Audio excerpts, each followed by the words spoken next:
हरे कृष्णा। भगवान शिव को प्रिय है प्रदोष का व्रत। शिव पुराण में भगवान शिव स्वयं देवताओं से कहते हैं कि वर्ष में कुछ ऐसे मुख्य दिन आते हैं जिस दिन उनकी पूजा आराधना करके उन्हें प्रसन्न किया जा सकता है, और उसी में से एक व्रत है प्रदोष का व्रत, जो प्रत्येक मास की त्रयोदशी तिथि के दिन मनाया जाता है। तो चलिए आज इसी प्रदोष व्रत के उपलक्ष्य में हम सुनते हैं इसी शनि प्रदोष व्रत से जुड़ी हुई पौराणिक कथा। आइए आज की प्रदोष व्रत कथा आरंभ करते हैं। श्री सूत गोस्वामी ने कहा, त्रयोदशी तिथि में संध्या काल को प्रदोष कहा गया है। प्रदोष के समय महादेव जी कैलाश पर्वत के रजत भवन में नृत्य करते हैं और देवता उनके गुणों का स्तवन करते हैं, और इसलिए धर्म, अर्थ, काम और मोक्ष की इच्छा रखने वाले पुरुषों को प्रदोष में नियम पूर्वक भगवान शिव की पूजा, होम, कथा और गुणगान करने चाहिए। एक समय विदर्भ देश में सत्यरथ नाम से प्रसिद्ध एक राजा थे। वे सदैव धर्मों में तत्पर, धीर, सुशील और सत्य प्रतिज्ञ थे। वे धर्म पूर्वक पृथ्वी का पालन करते थे और ऐसे बहुत सारा सुखमय समय बीत चुका था। उसके बाद अचानक एक दिन शाल्व देश के राजाओं ने इस विदर्भ नगर पर आक्रमण कर दिया। ये देखकर विदर्भ राज विशाल सेना के साथ युद्ध में उतर पड़े। दुर्भाग्य से शाल्वों की बहुत बड़ी सेना मारी गई, लेकिन अंत में विदर्भ राज भी उनके हाथों से मारे गए। उनका भयंकर पराजय हुआ। मंत्रियों सहित उस महारथी वीर राजा के मारे जाने पर मरने से बचे हुए सैनिक भी चले गए, और उस समय विदर्भ राज सत्यरथ की पतिव्रता पत्नी अत्यंत शोकग्रस्त हो गई, और उसी क्षण वो राजभवन से निकलकर पश्चिम दिशा की ओर चली गई। वो गर्भवती थी। प्रातःकाल होने पर धीरे धीरे मार्ग से जाती हुई उस साध्वी रानी ने बहुत दूर का रास्ता तय कर लिया, और उसके बाद वो एक स्वच्छ तालाब पर पहुंची। तालाब के किनारे एक वृक्ष था। वो इस वृक्ष के नीचे बैठ गई। उस समय वो रानी गर्भवती थी, और उस पतिव्रता रानी ने उत्तम गुणों से युक्त शुभ मुहूर्त में एक पुत्र को जन्म दिया। तत्पश्चात वह रानी जल पीने की इच्छा से उस जलाशय में उतरी, और उसी क्षण एक मगरमच्छ ने आकर उसे अपना ग्रास बना लिया। इस प्रकार वह बालक जन्म लेते ही माता पिता से विहीन हो गया। भूख और प्यास से पीड़ित होकर वो सरोवर के किनारे जोर जोर से रोने लगा। जब वो इस प्रकार क्रंदन कर रहा था तो उसी समय भाग्यवश एक श्रेष्ठ ब्राह्मणी वहां पहुंची। उसकी गोद में भी 1 वर्ष का बालक था। वो निर्धन और विधवा थी। घर घर भीख मांगकर जीवन निर्वाह किया करती थी। उसका नाम उमा था। जब उस ब्राह्मणी ने उस राजकुमार को देखा तो उसे बड़ी दया आ गई, और उसने मन ही मन विचार किया, ओहो, ये तो बड़े आश्चर्य की बात है। ये नवजात शिशु जिसकी नाल भी अभी तक नहीं कटी है, वो यहाँ पड़ा हुआ है। न जाने इसकी माता कहाँ चली गई, इसका पिता कौन है।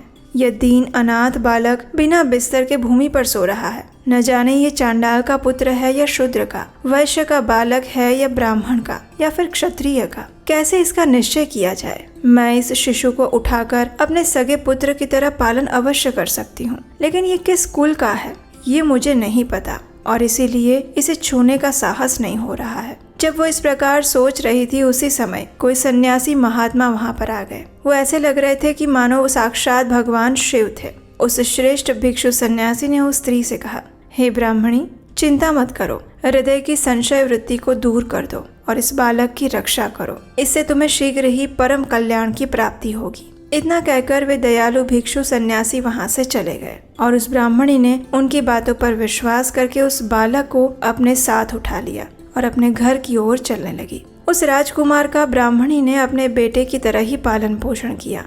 एक चक्रा नामक नगर में उसका घर था। वो भिक्षा के अन्न से ही अपने पुत्र और राजकुमार दोनों को पालने लगी। ब्राह्मणों ने ब्राह्मणी के साथ साथ राजा के पुत्र के भी संस्कार कर दिए, और अब वो दोनों ही बालक सर्वत्र सम्मानित होकर दिन ब दिन बढ़ने लगे थे। समय आने पर उनका उपनयन संस्कार हुआ, और वो दोनों बालक एक साथ रहकर नियमों का पालन करने लगे। एक दिन वो ब्राह्मणी उन दोनों बालकों के साथ भिक्षा मांगती हुई दैव योग से देव मंदिर में पहुंची। उन दोनों बालकों को देखकर वहां पर उपस्थित परम बुद्धिमान ऋषि शांडिल्य ने कहा, दैव का बल बड़ा विचित्र है। कर्मों का उल्लंघन करना किसी भी जीव के लिए अत्यंत कठिन है। देखो ना, ये बालक दूसरी माता की शरण लेकर भिक्षा से जीवन निर्वाह कर रहा है। इस ब्राह्मणी को श्रेष्ठ माता के रूप में पाकर ब्राह्मण बालक के साथ ब्राह्मण भाव को प्राप्त हो गया है। जब उस ब्राह्मणी ने ऋषि शांडिल्य के ये वचन सुने तो उसे अत्यंत आश्चर्य हुआ। उसने भरी सभा में मुनि को प्रणाम करके पूछा, हे ब्राह्मण,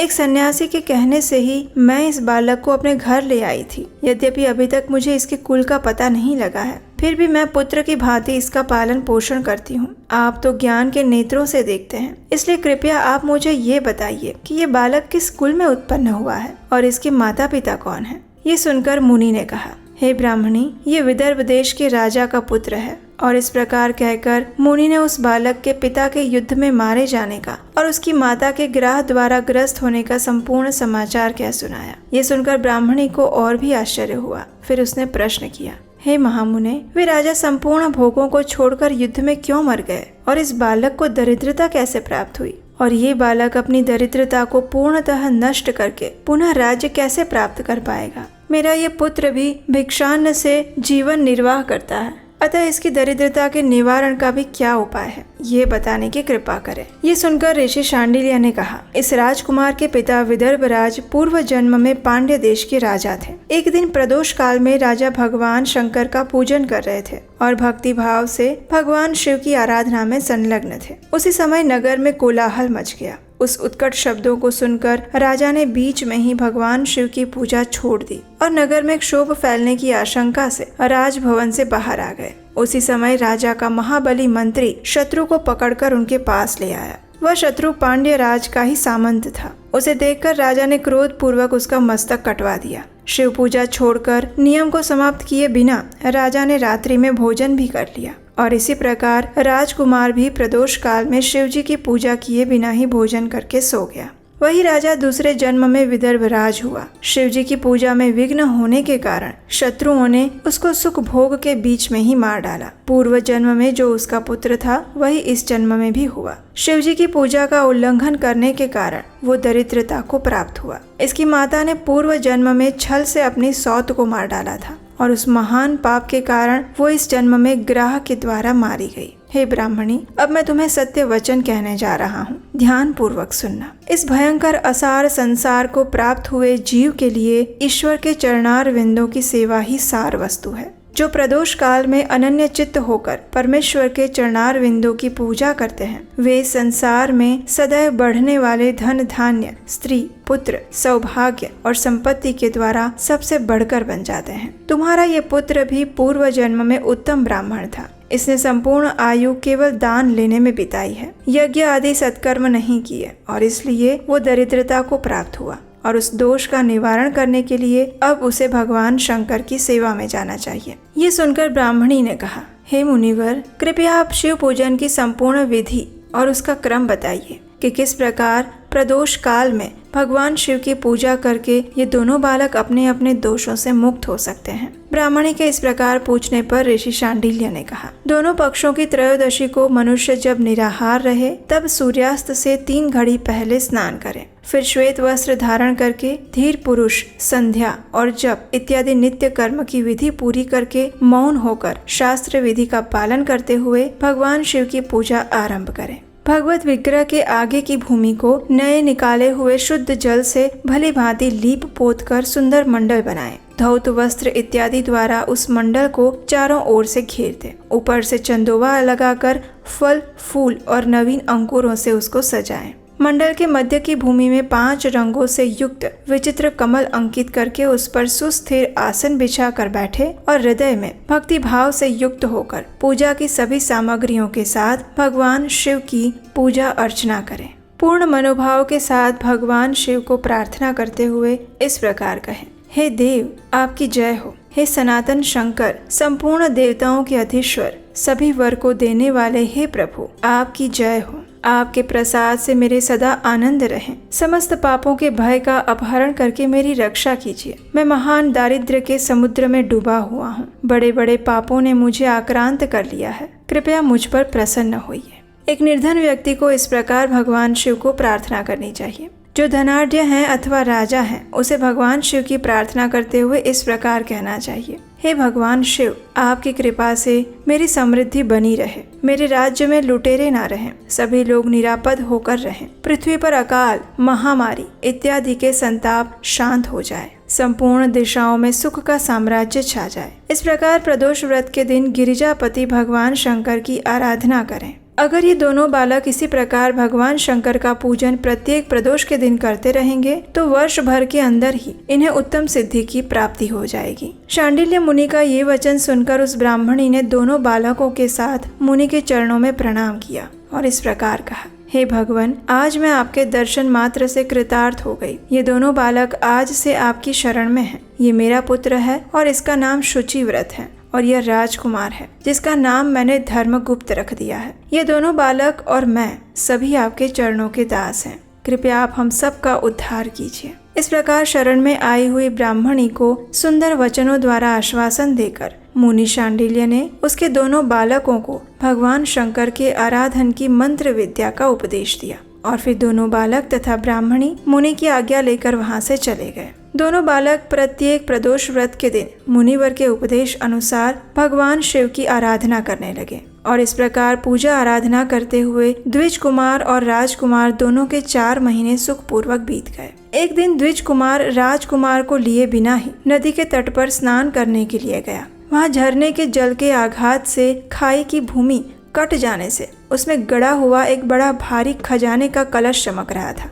उस पर ब्राह्मण कुमार की दृष्टि पड़ी और उसे देखकर वो अत्यंत हर्षित और कौतूहल में भरकर आश्चर्यचकित हो गया। उसे देवता के प्रसाद से प्राप्त हुआ समझकर वो सिर पर लेकर उसे घर आ गया और घर के अंदर उस घड़े को रखकर माता से कहा, माँ, ये भगवान शंकर का प्रसाद देखो। उन्होंने दया करके घड़े के रूप में ये खजाना दिखा दिया। तब उस पतिव्रता ब्राह्मणी ने राजकुमार को भी बुलाकर कहा, हे पुत्रों, इस खजाने के घड़े को तुम दोनों आपस में बराबर बराबर बांट लो। माता की ये बात सुनकर ब्राह्मण के पुत्र को प्रसन्नता हुई, लेकिन राजपुत्र ने कहा, माता, ये तुम्हारे ही पुत्र के पुण्य से प्राप्त हुआ है, इसलिए मैं इस खजाने को बांट कर लेना नहीं चाहता हूँ। अपने पुण्य से प्राप्त हुए खजाने का वो स्वयं ही उपभोग करें। भगवान शिव मेरे ऊपर भी अवश्य कृपा करेंगे। इस प्रकार प्रसन्नता पूर्वक भगवान शंकर की पूजा करते हुए उन दोनों कुमारों का उसी घर में 1 वर्ष व्यतीत हो गया। एक दिन राजकुमार उस ब्राह्मण कुमार के साथ वसंत ऋतु में वन में भ्रमण करने के लिए गया। कुछ दूर जाने पर उन्होंने सैकड़ों गंधर्व कन्याओं को परस्पर क्रीड़ा करते हुए देखा। उन्हें देखकर ब्राह्मण कुमार ने दूर से ही राजकुमार से कहा, यहाँ से आगे जाना उचित नहीं है, क्योंकि उधर स्त्रियां विहार कर रही हैं। ये रमणियां छल करने वाली और वाणी द्वारा अनुनय विनय करने में कुशल होती हैं। ये पुरुषों को अपनी दृष्टि मात्र से मोहित कर लेती हैं। इसलिए अपने धर्म में तत्पर ब्रह्मचारी कभी भी स्त्रियों के समीप जाकर उनके साथ वार्तालाप ना करें। ऐसा कहकर ब्राह्मण कुमार वहाँ से चला गया और दूर जाकर खड़ा हो गया। लेकिन राजकुमार अकेला ही निर्भय होकर स्त्रियों की उस क्रीड़ा स्थली की ओर चला। उन गंधर्व कन्याओं में से एक ने राजकुमार को आते देखा। मन ही मन कुछ विचार किया और सखियों से कहा, सहेलियों, यहाँ से थोड़ी ही दूर पर एक उत्तम वन है। वहाँ विचित्र चंपा, अशोक, पुन्नाग और बकुल के वृक्ष खिले हुए हैं। वहाँ जाकर तुम सब लोग फूल तोड़ो, तब तक मैं यहीं बैठी हूँ। तुम फूलों का संग्रह करके फिर यहाँ पर वापस आ जाना।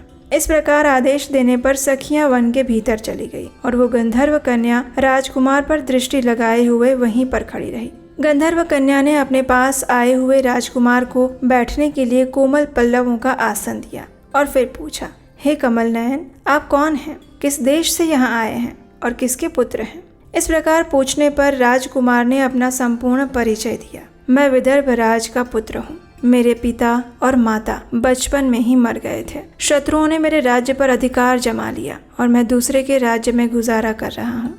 ये सब सुनकर राजकुमार ने उस गंधर्व कन्या से पूछा, हे सुंदरी, आप कौन हैं? यहाँ आपका क्या कार्य है और आप किसकी पुत्री हैं?